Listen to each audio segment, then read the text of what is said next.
I always like to pose this question to people when they're having a tough time. Do you remember the worst moment of your life? And everybody always pauses and they say yes. And I said, did you survive it? And of course the answer is yes. And then I usually say, now look at you.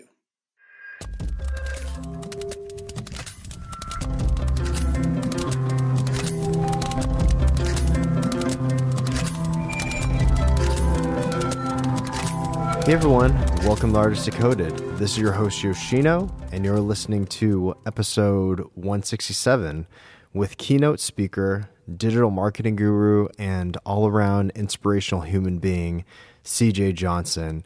He's also a GQ insider and a Google Next Gen policy leader. And I met CJ at this illustrious, lavish Hollywood gathering at a relatively known pseudo-celebrity's house that I won't mention the name of, but he, I just remember going to this party, and I personally, I don't go to these parties anymore, but this was around, I think, 2014 or 2015, maybe right before I was starting this podcast, and there was just this emanating, resonating energy from CJ, and you just walk in the room and this guy just lights the whole entire place up.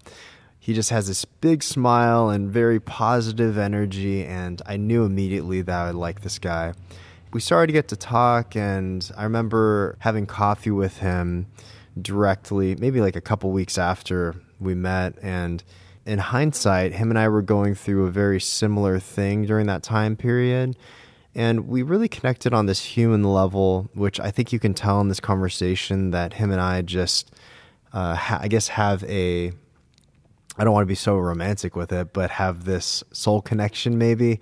Yeah, I just think CJ is a really great person. He's accomplished a lot of things, and I was really happy to have him on the podcast. So I hope all of you enjoy this conversation between me and CJ. We've ramped up our production of Artist Decoded between my assistant and intern. We're doing 2 episodes today, which I've never done 2 episodes in a day, but here we are. Prior to this episode, we did a conversation with Stephen Assell, who was interviewed by John Wentz. You should definitely check that out. They're both painters, and the conversation dives deep into the philosophies of Stephen and his process as a painter. But before we begin this episode, No Wave and Artist Decoded has teamed up to create a fundraising campaign for Black Futures Lab and National Bailout. We already raised over $4,200 and are looking to raise $20,000. All proceeds will go to these 2 organizations. If you'd like to donate to our fundraising event, please go to our website, artistdecoded.com. There's a link to it, which will direct you to our donor box account that we set up for the fundraising event. So without further ado, here's my conversation with CJ Johnson. Hope you enjoy it.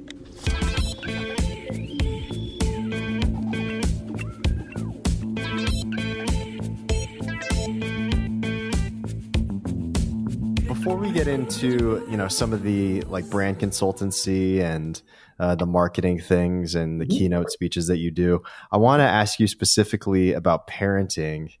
And there was this Men's Health magazine quote that you said, "The most inspiring woman in my life is my 5-year-old daughter. I'm raising her to be a little queen in a time where the world is quickly changing." And I'm curious about my friends that have kids, mostly because I don't have kids yet. But how do you think that becoming a parent has changed your life? Well, the one thing that holds to be true from all of the lessons and warnings and guides and all that stuff that is held true is when you become a parent, it completely transforms your life. That is 110% true. The moment that you have a little human being that you're responsible for, rather you want to be or not, right? Just keeping it honest, rather you want to or not, they're there. You can't like once they're there, they're there. Yeah. You don't get breaks from them. You can't get angry with them. You can't get a cooling off period from them. You have to love them unconditionally. And one of the most incredible moments or incredible experiences that you'll ever have being a parent is that you do want to love them unconditionally. You do have a little representation of you. You have a little version of you. They're going to talk like you. They're going to have mannerisms like you. They're going to have mannerisms and talk like your best friend or whomever you're the co-parent with. And it transforms your entire life. The moment that my daughter was born, I knew that I had to make sure that I was living a purposeful life. There was no excuse for me to settle. There was no excuse for me to wander. I needed to be much more purposeful with the way that I lived my life. And that's exactly what I did. And it was really tough. Like my daughter was one of the worst babies imaginable. She cried. Oh no. No, yeah, she was awful. It was really bad. She cried all the time. When she didn't cry, she was very melancholy. It was so strange. She, like, even days in her being born, she just stare out the window, quiet, didn't say anything, and then she'd cry. And my ex-wife, she was having such a tough time with all of it. I was transitioning from being a creative to going into marketing. So there was just no sleep happening. It was very stressful. All the shit that you've ever heard of is 100% true. It's a nightmare. It's a freaking nightmare. Yeah. And then all of a sudden, one day, she just started smiling more and more, laughing more and more. And once she started smiling, I'm not kidding, she just never stopped. I've never seen a person so happy and wise. And when I say that she's my inspiration, I mean that every day that I see her, she's smiling. When she wakes up, she's 6 now. When she wakes up and she's tired, she doesn't want to go to school or be bothered with her dad, she still has a smile on her face. I remember one time I was, I'll never forget this moment because it was very telling of what kind of person she is. But I think around the time that I did that article, and I was just having a tough day. I was just having a tough day with life, a tough day with work, and I forgot something that I was supposed to take to her school. She was with me. And I was like, damn. And I was like, I got to go. And I remember saying this out loud. This is exactly what I said. I was like, damn, I got to go back home and get this thing. And I was like, oh my God. And she was like standing right there. And she was like, oh, Dad, don't even worry about it. She's like, not even a big deal. She's like, we don't really need that. And, you can get it another time. And, there's nothing to worry about. It's all good. And she just walked off. Like, she walked herself to school. And there is something to be said about that. There's something to be said when you have a little person there that remember, this is your kid. This is your little representation. This is all the shit that you've done in your life means something now that somebody's watching you and observing you and soaking in every moment of you like a sponge. When I work out, she says, oh my God, Dad, you have muscles. When I am... She's your constant affirmation.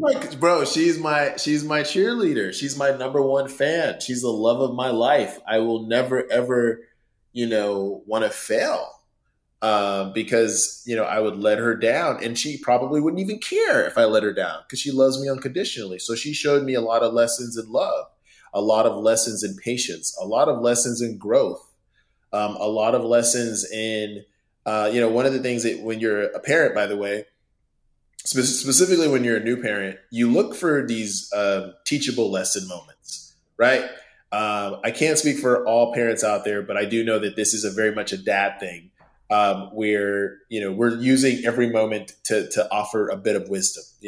Our kid makes a mess. Well, don't worry, in life we all make messes, but it's about how you clean that mess that matters.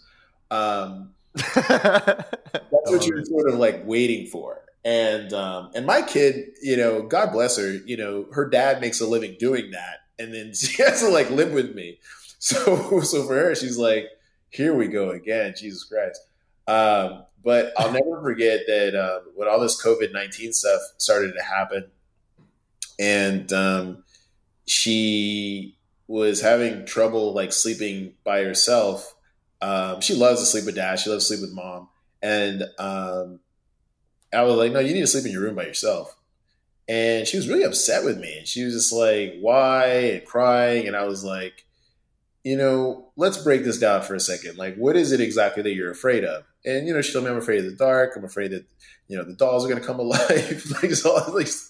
And she's 6, bro. Like, when you're 6, there's no difference between make believe and real. So I asked her, I said, well, has that ever happened? She's like, no.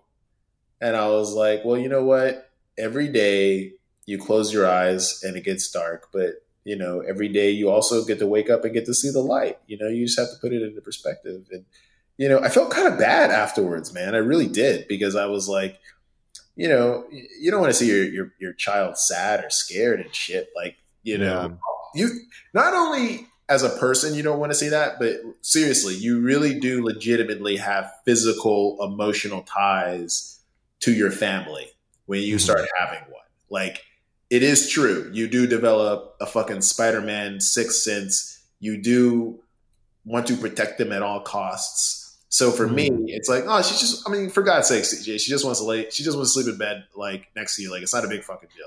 But I also knew that, I had to figure out these ways of letting her be independent and be able to be okay with it being dark, right? There's always going to be darkness. How is she going to be able to respond? Dad will not always be there. So the next day, hey, it's time for bed. Walk her to her room.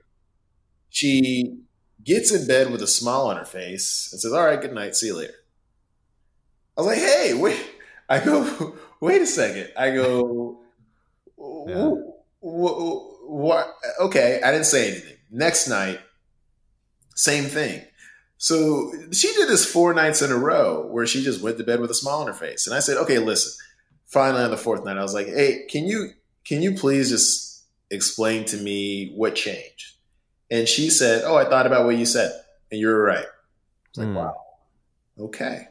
Wow. Interesting. Yeah. So even that taught me that your voice matters even when you think it doesn't. People are listening even when you think they don't. People can change. People are willing to change. You got to give them the love and support and patience and the understanding to do that.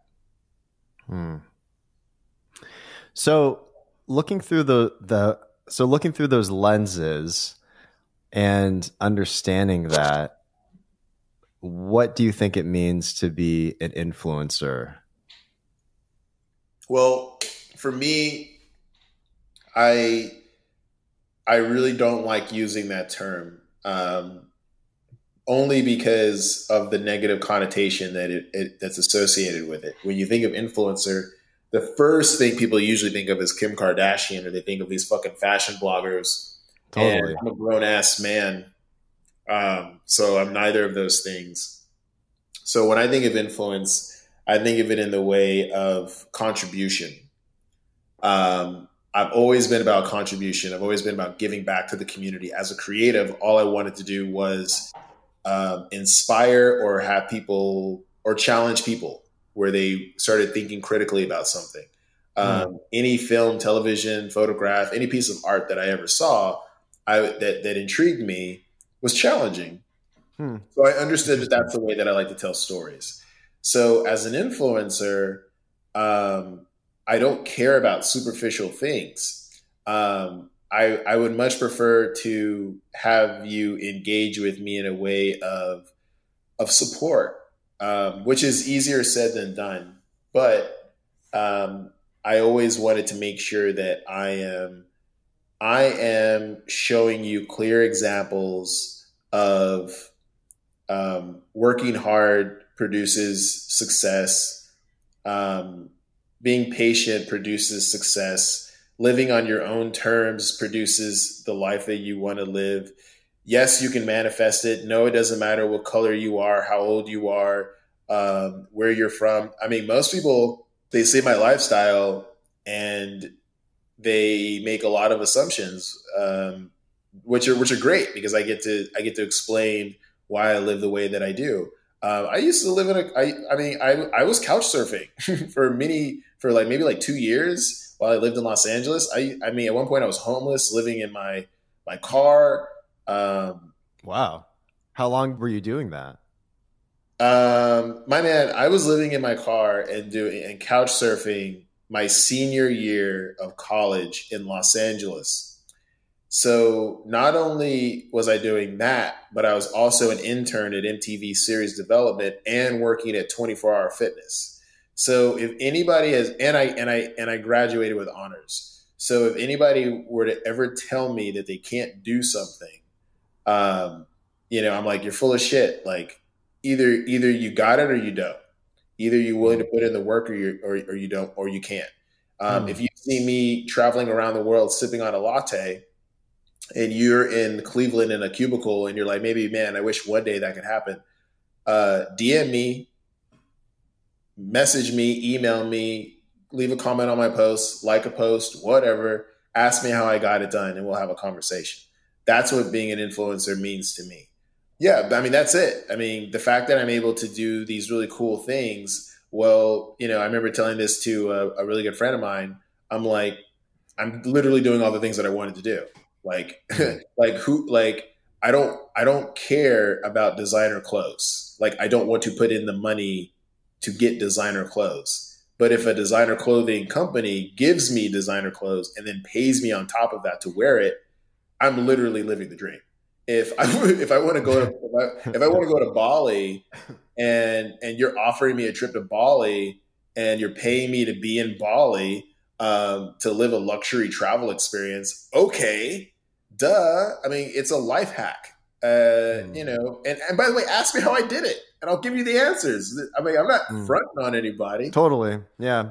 I mean, I think that's what I appreciate about you is whenever we have conversations, we sit down and, have really intellectual, philosophical conversations about certain things. And I think like on the surface level, if you just look over your images and someone might have a different assumption on the lifestyle that you choose to live and, those sort of things. But yeah, I don't know. I've always had very authentic conversations with you about anything from romantic relationships, which for some reason you and I both jive with for some reason. We both have, I guess, similar sort of experiences that we're able to have, solid conversations on. And yeah, I don't know. It's interesting. I think we've both have built an equal amount of respect for each other and continue to, grow as people. And, I think we're both encouraging of each other's growth, right? Absolutely. And I think that word growth, and it's especially the way that you just said it, is something that is very important to me. And I think that a lot of times we expect people to stay the same, but life changes and people change. And I was once a college kid going to art school, living in a car. I did not want that for myself as a grown man. So I did everything I could to make sure that that would never happen again. I always wanted to do what I'm doing now. I'm living that dream. And it took a lot of hard work, and it's not easy. And it's not easy to put yourself out there either. You know that as well as I do as an artist. As soon as you put your shit out there, it's open to interpretation. People can interpret it any way they want. People can respond to you any way they want. And like, you have to be okay with that. So that comes with a lot of confidence and grit. and love for yourself. And I think that one of the most interesting things about you and I, there's tons of friends that we have and colleagues and people that we know. You find a lot of this growth and success not by accident. It's a lot by design. It's a lot by being conscious of things and getting into this nice flow state of letting things come to you, but also going after what you want in life. And I think that as an influencer or even as a father, it's my responsibility. I take it on as my responsibility to make sure that I'm very honest and open and showing people that, like, yes, like sometimes you may think that there's no way out, but there's always going to be a way out. There will always be. I always like to say that I always like to ask this question. I always like to pose this question to people when they're having a tough time. Do you remember the worst moment of your life? And everybody always pauses and they say yes. And I said, did you survive it? And of course the answer is yes. And then I usually say, now look at you. Yeah, I think it's really interesting to put things into perspective. My girlfriend recently sent me this post on if someone were born in 1900 or the early 1900s, how many different things that you would have had to encounter during that time. World War II, the Spanish flu. And, it also puts things into perspective on this whole coronavirus situation where, I think like we have to put our lives into perspective and understand that and appreciate the things that you have and the things that you've been through and how that has transformed you and turned you into the person that you are. And that doesn't mean that you shouldn't have your grieving period, because I think everyone needs a healthy grieving period to honestly understand the things that they went through, traumatic experiences, no matter what level that may be, and be able to openly dissect that and understand that, to understand yourself, be empathetic, and understand your own humanity. Absolutely. Yeah. No, you're totally right. Yeah. Well, I want to switch gears just a little bit, but I want to talk about some of these keynote speeches that you've done for various Fortune 500 companies such as Google and Microsoft, and just how did you get into wanting to do marketing in the first place? And what drew you to want to do these inspirational speeches for people in different levels and different companies? And how do you think that marketing in general will change in the future? Sure. So I'll tackle the keynote speaking. So basically, I asked myself, and I do this sometimes. I ask myself what I'm really good at. And I'm really good at talking. I'm really good at having conversations. And I was like, hey, why don't I just get paid to do that? Why don't I just stop dicking around? And even though I don't know why I call that dicking around, but I was just like, I was just like, you know what? Like, I would love to just travel around the world and talk to people, and that's when I felt the most happy, the most complete, and the most like gratifying experiences for me were to talk to people. And I have, and a lot of people are always like kind of amazed and astonished about how well spoken I am. But keep in mind, I mean, I did come to Los Angeles to be in the entertainment industry, so I do have professional training in speaking in front of crowds, so that doesn't bother me at all. Especially considering that, I'm speaking on things that I personally went through or information that I am a source in. Mm-hmm. So I feel very comfortable about all that. The marketing part is very interesting because there's a lot of reasons why I shifted into marketing. One, I was marketing myself as a filmmaker and a photographer through social media. So I understood social media really, really well. I got great results. I was getting virality. I understood what that meant. And this was right. And this was before anybody was looking for those positions. So if you were doing, like social media, like it really wasn't like that big of a deal as it is now. Like it was more, in fact, I think there weren't even any social media marketing positions that I could find. It was more along the lines of like, just marketing in general, media and digital marketing. And there wasn't a lot of emphasis put on it. It was just like a need that was growing. Mm-hmm. And my daughter was born, and I just couldn't do the independent filmmaking thing. It wasn't lucrative. I was doing fine, but now that I had another person to be responsible for, it just, I had to sort of set that dream aside. And I was totally comfortable with putting that dream aside because I felt like I dedicated years of blood, sweat, and tears into the entertainment industry. And it like I can definitely say that there wasn't a stone left unturned that I didn't try. And I found a lot of success, but not the success that I really wanted. So I was totally excited to try something new. At the time, I was also obsessed with Mad Men. So the advertising world was very appealing to me. And then there was this other thing that was happening, which was this thing called Silicon Beach, where all these tech companies from San Francisco were moving their people down to Venice. So in my backyard, I'm literally seeing the culture change. I'm seeing that social media is going to play a larger role. I don't know what that means. I know that it's working out for me. How can I package it into something? So I did something that I never thought I would do, that I tried to avoid doing the majority of the time I lived in Los Angeles. I applied to a job. It was at an SEO company on Wilshire Boulevard.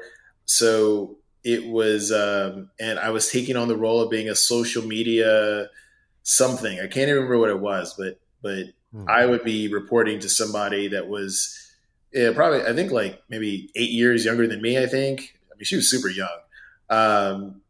And following her lead on social media stuff. So I had to be humble in that way. I had to wear a suit and tie.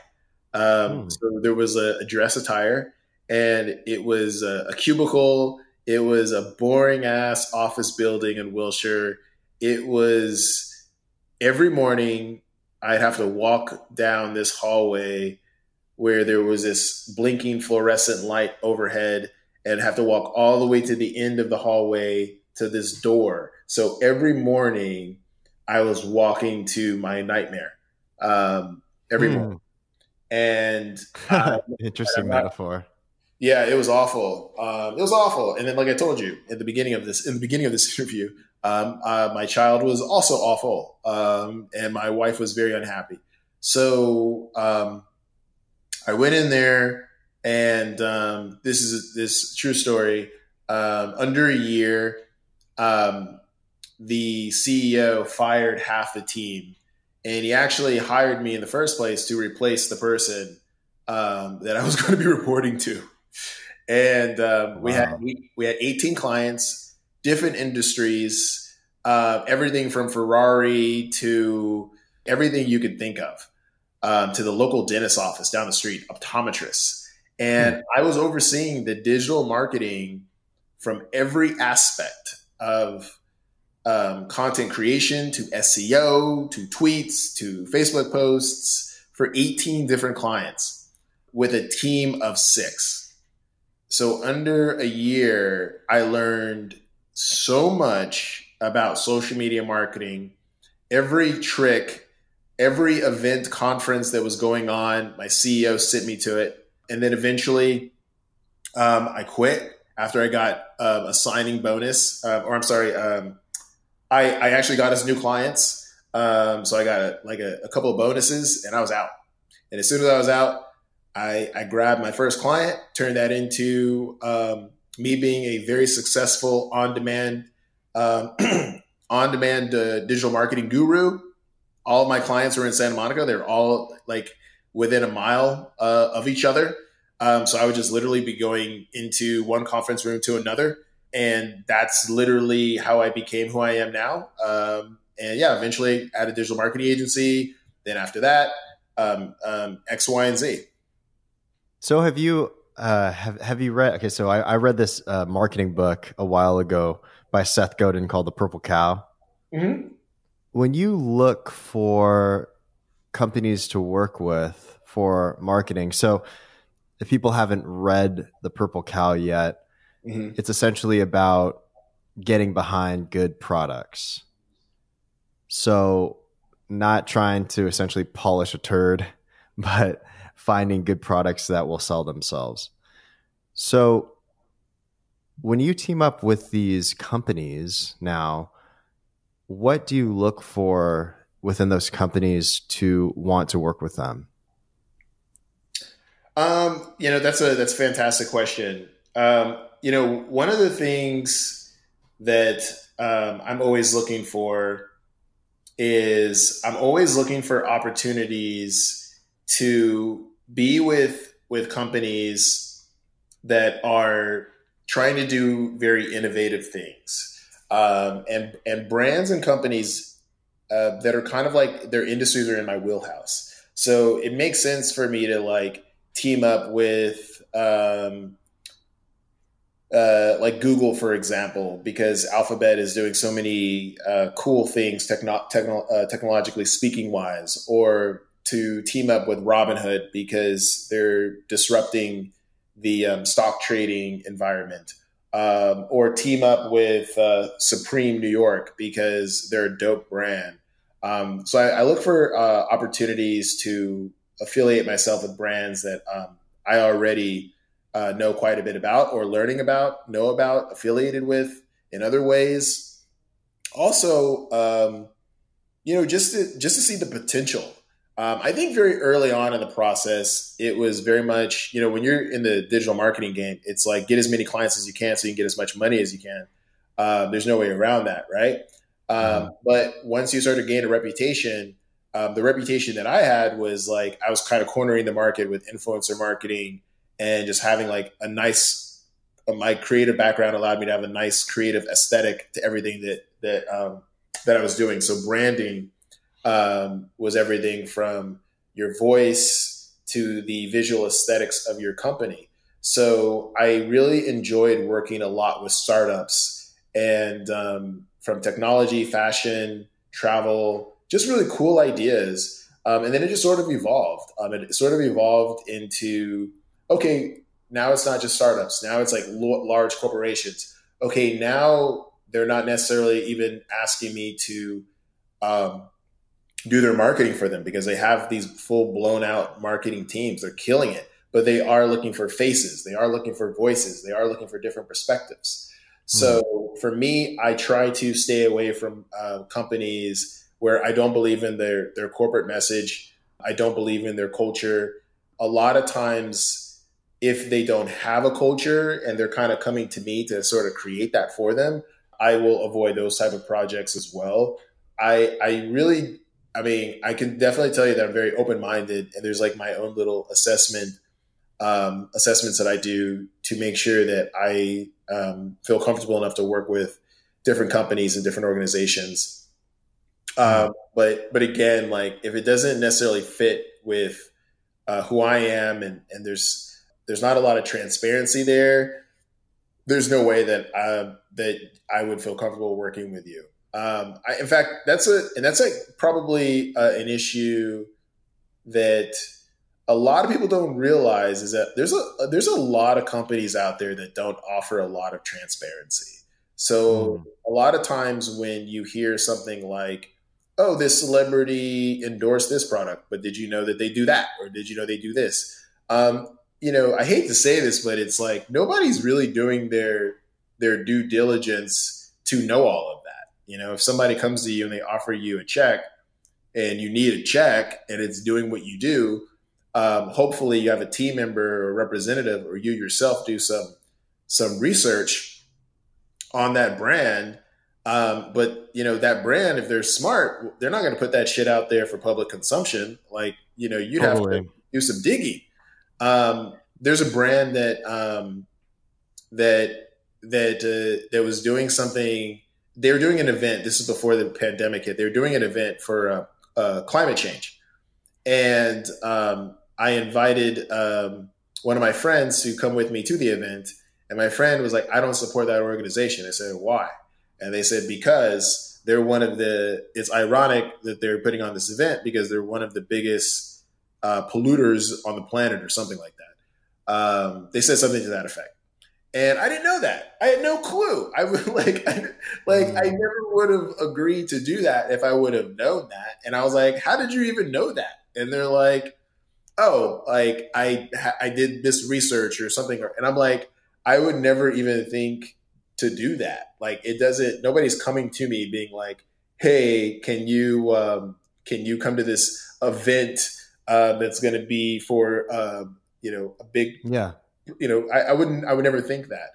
So how do I deal with situations like that? I don't want to burn bridges or be rude. And also what would that look like if I would be like, "Hey, I'm totally, thanks for the invite. I'm glad to go. I need to make sure that I have, +1, blah, blah, blah, blah, all this taken care of." And then all of a sudden come back and be like, "Yeah, I changed my mind because you guys suck." No, you got to keep it professional. I just told them I just wouldn't be able to attend. I don't even think I gave them a reason. I was like, after all, I'm not going to be able to attend. And that's how I bow out. When you're coming from a level of abundance, that's easier. Like, it's easier to bow out of situations when you've got a lot of experience under your belt and you have like a nice rhythm to what you're doing.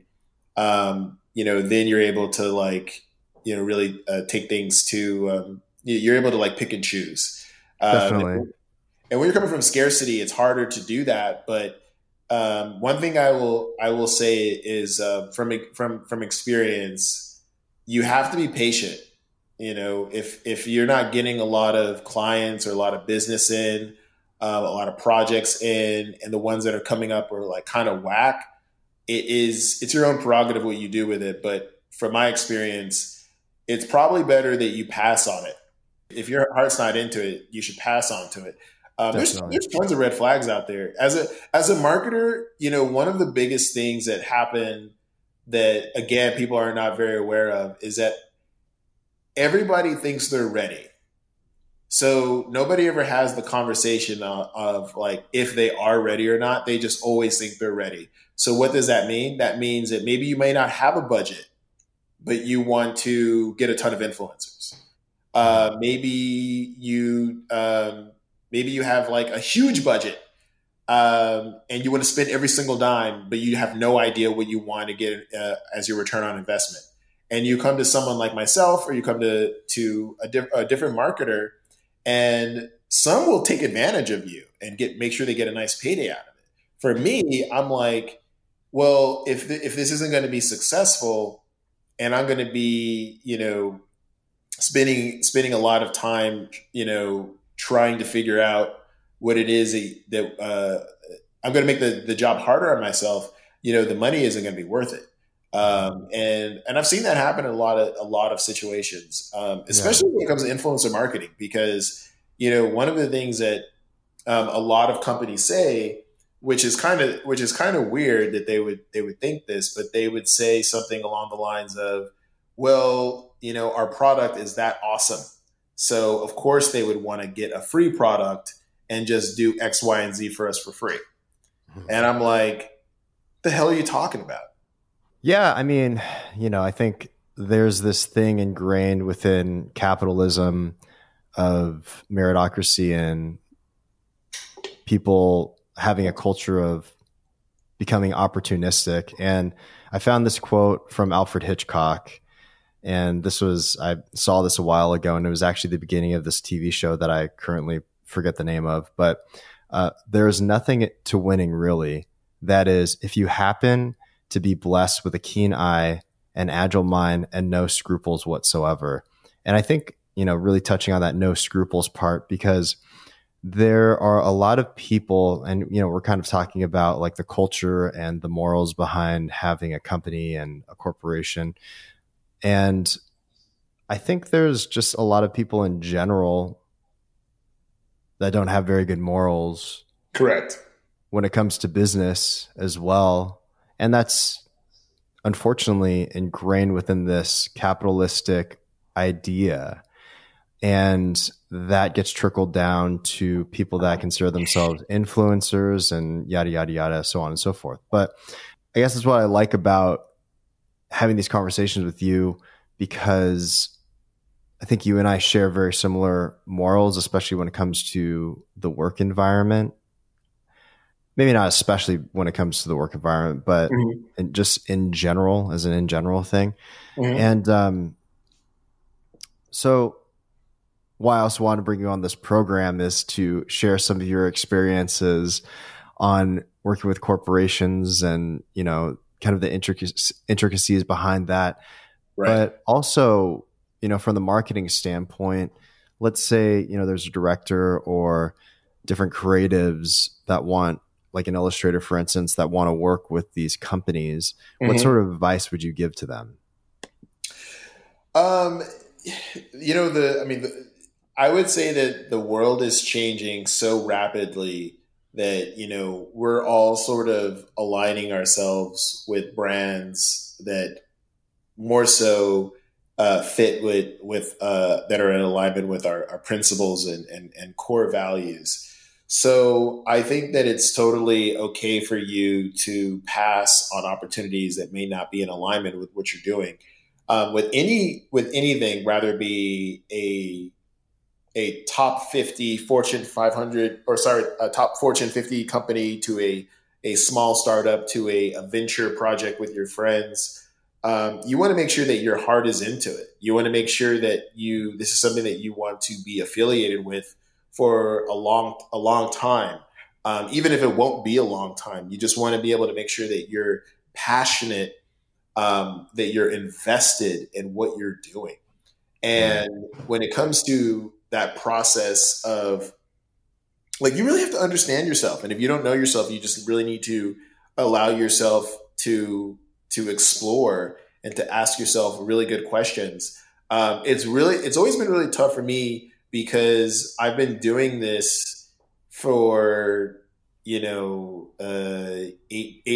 years, 9 years doing this. And so I've had an opportunity to see a little bit of everything.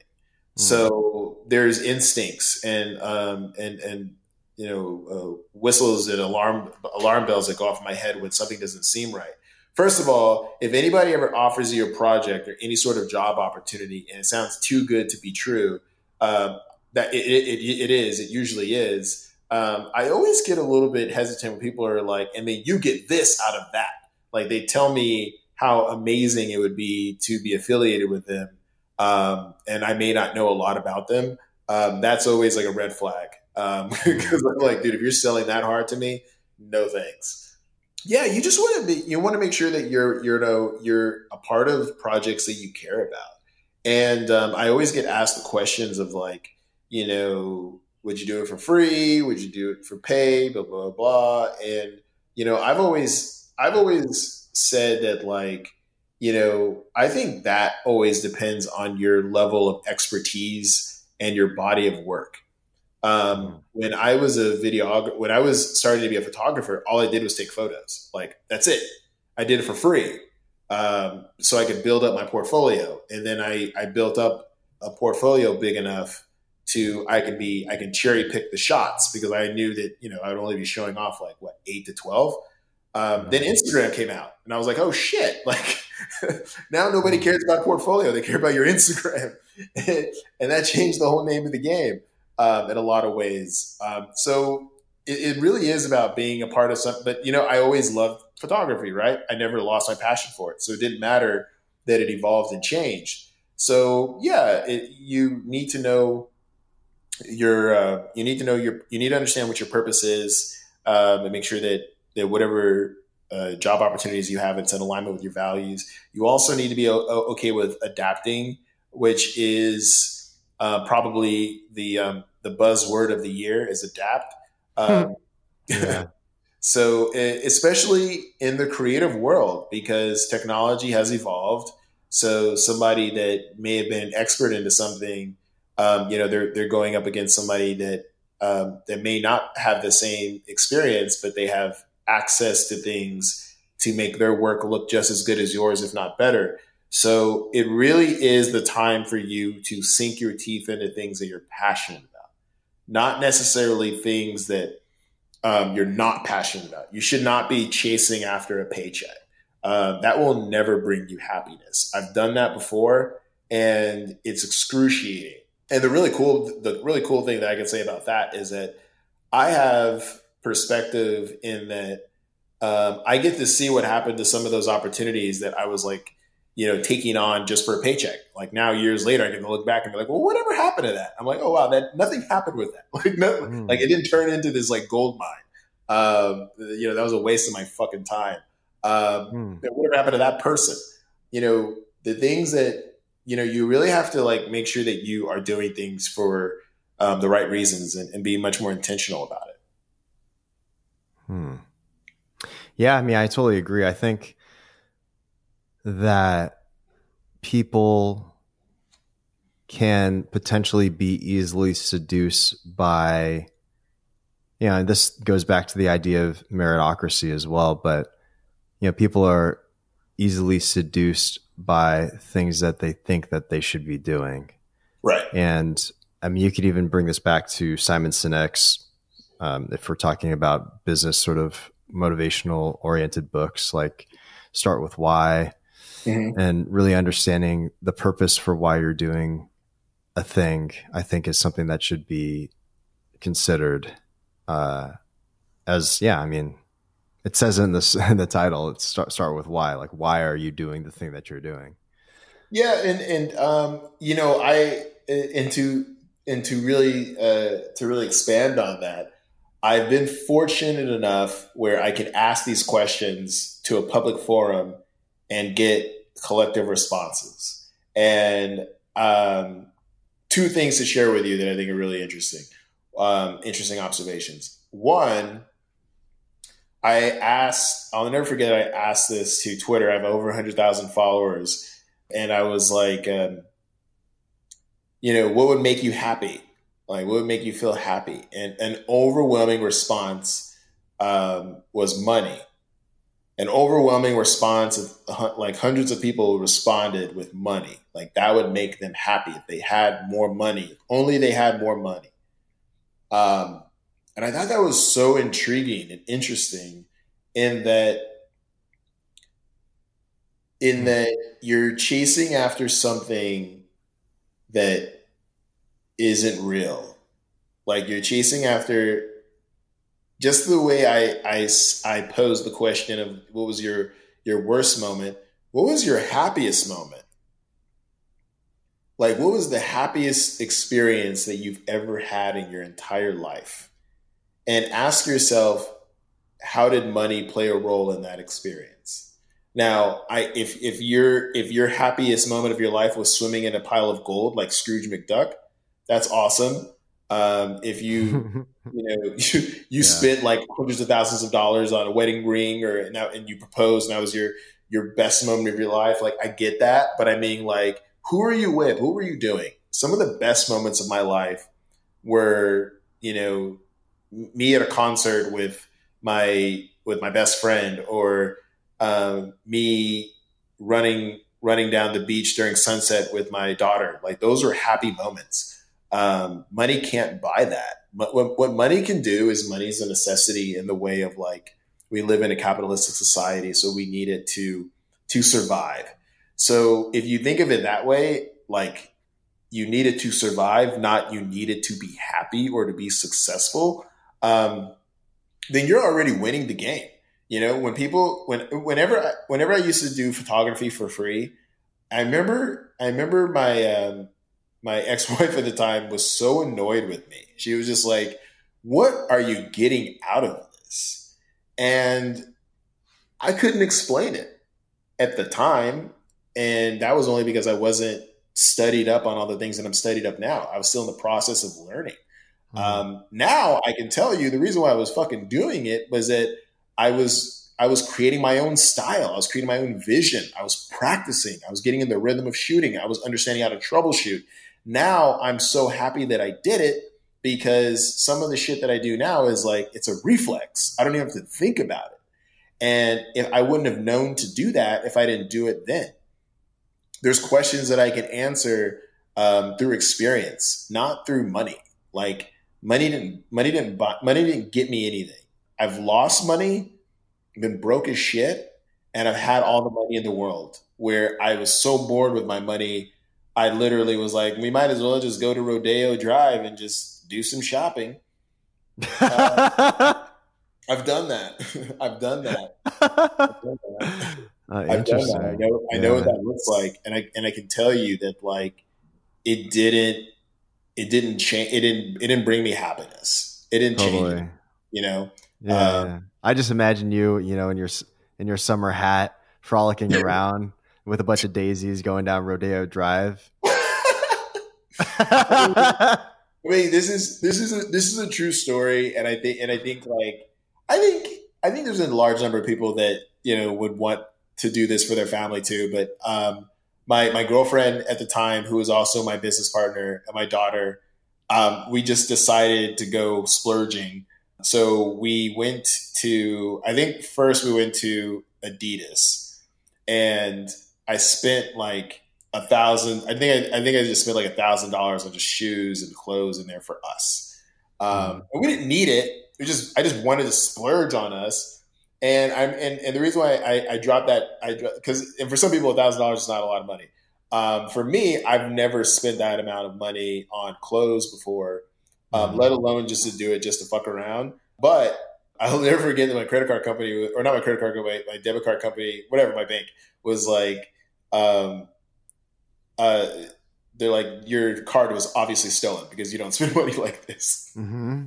And I just thought that was so hilarious. And we just spent the rest of the day just shopping for no fucking reason. And till this day, I remember that and being like, I have no idea why I did that. Like, I think I did it because I thought I was supposed to. Like, I was like, well, I've got the money, so why not?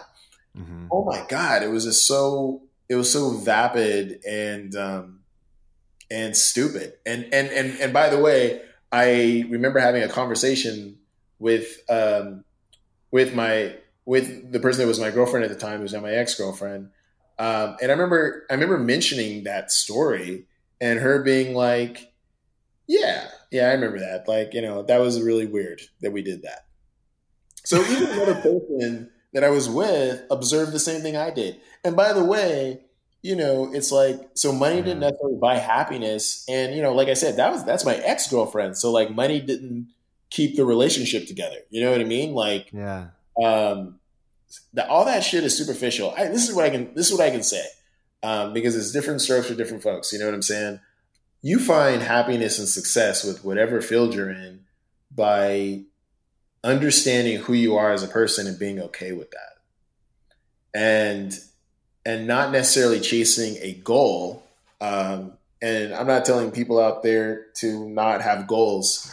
What I'm saying is to shift that into more of a growth mindset.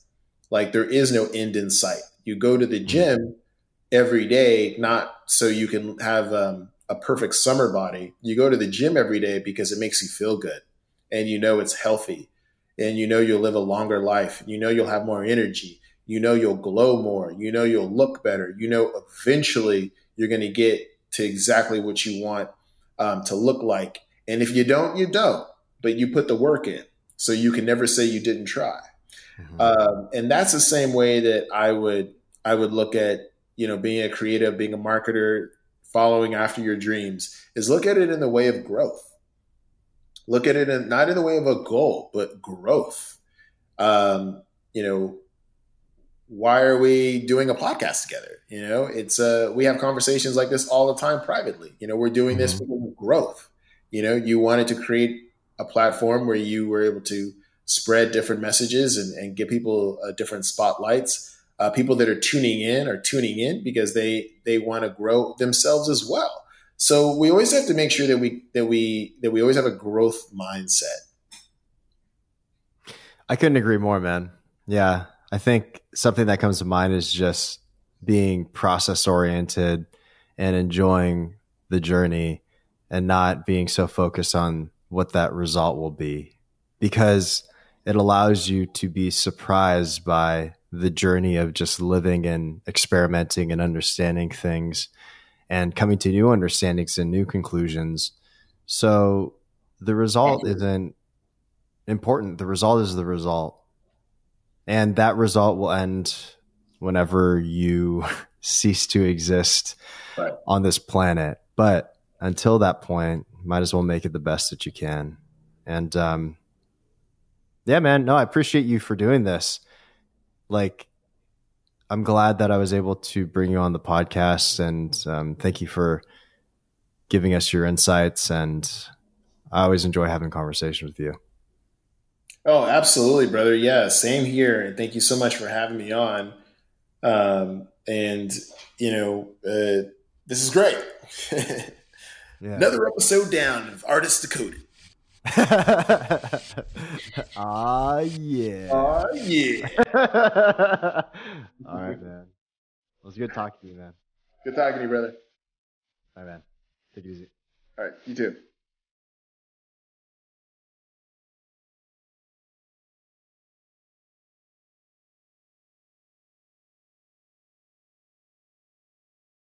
Music for the podcast is by Rarebit, aka Justin Dosher Hopkins. Editing assistance is by Noah Wainwright, and intern is Sam King.